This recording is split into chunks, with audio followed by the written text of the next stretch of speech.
को भरते लेकिन उठा नहीं पाते।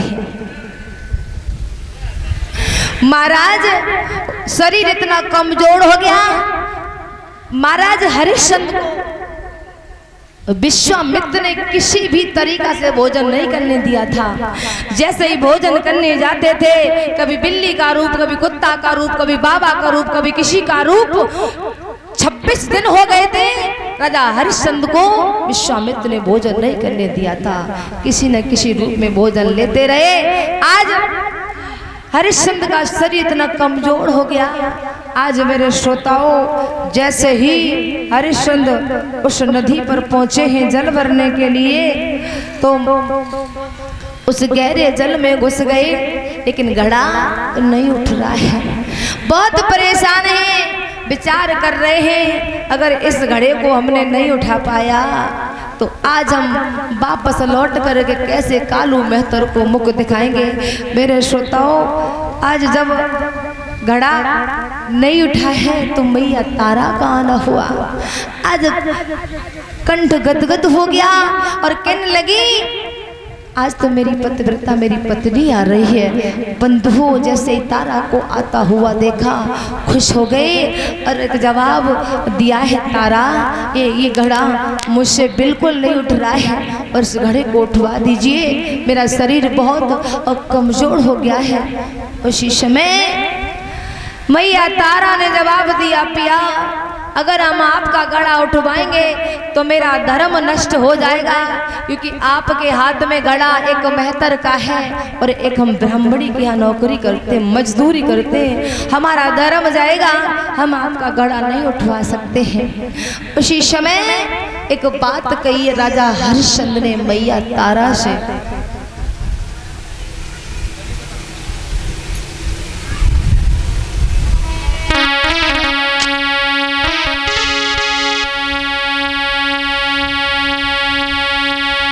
का बिगड़े गोरी तेरो। हरिश्चंद्र बोले, तारा तेरा क्या बिगड़ जाएगा, मैं तेरा पति हूँ, तू मेरी पत्नी है। जवाब दिया,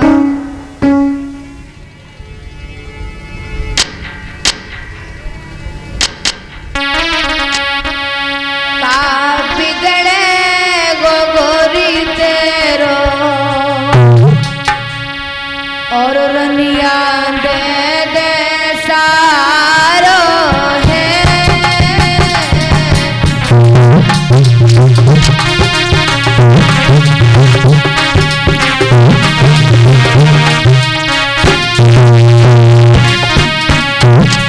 आप बिगड़े गोरी तेरो, रनिया दे दे सारो।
कभी हम तुम्हारा साथ नहीं छोड़ेंगे। मंडप के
सच्चे दरबार की उस शीशे में मैया तारा ने जवाब दिया, पिया आपको एक उपाय बता रही हूँ, गहरे जल में घुस जाइए, थोड़ा सा सहारा लगाकर आपका घड़ा उठ जाएगा। अगर मैंने तुम्हारा ये घड़ा छू लिया तो हमारा धर्म नष्ट होगा। आज मैया तारा ने अपना घड़ा उठाया, घड़ा उठाकर आज ब्राह्मणी के घर पहुंची। इधर हरिश्चंद्र ने घड़ा तो उठा लिया, लेकिन इतने कमजोर हो गए, थोड़े आगे बढ़े, ठोकर ले घड़ा फूट जाता है। जब खाली हाथ जब गए हैं तो कालू मैतन ने जवाब दिया, इतने दिन हो गए तुझे भोजन करते करते, एक बात बता, तेरे शरीर में ताकत कहाँ चली गई? और ऐसे घड़ा अगर फोड़ेगा तो तेरे घड़े कहाँ से हम लेकर के आएंगे? उसी समय जवाब दिया कि तू अब किसी लायक नहीं रहा है, एक लाठी ले और कम्बल लेके मरघट के बरघट में जाकर बास करना, चिताओं को जलवाना और टका लेकर के तभी मुर्दों को जलने देना। आज वक्त तो राजा हरिश्चंद्र मरघटियावासी हो गए, मरघट में रहने लगे हैं। श्रोताओं, आज मरघट का वासी बना दिया है। राजा हरिश्चंद्र को समय को बदलते वक्त तो देर नहीं लगती, कहाँ राजा थे और आज काशी की गलियों में झाड़ू लगाते लगाते आज मरघट में वास करने लगे। धीरे धीरे समय गुजरता गया। एक दिन की बात है, ब्राह्मणी ने कहा,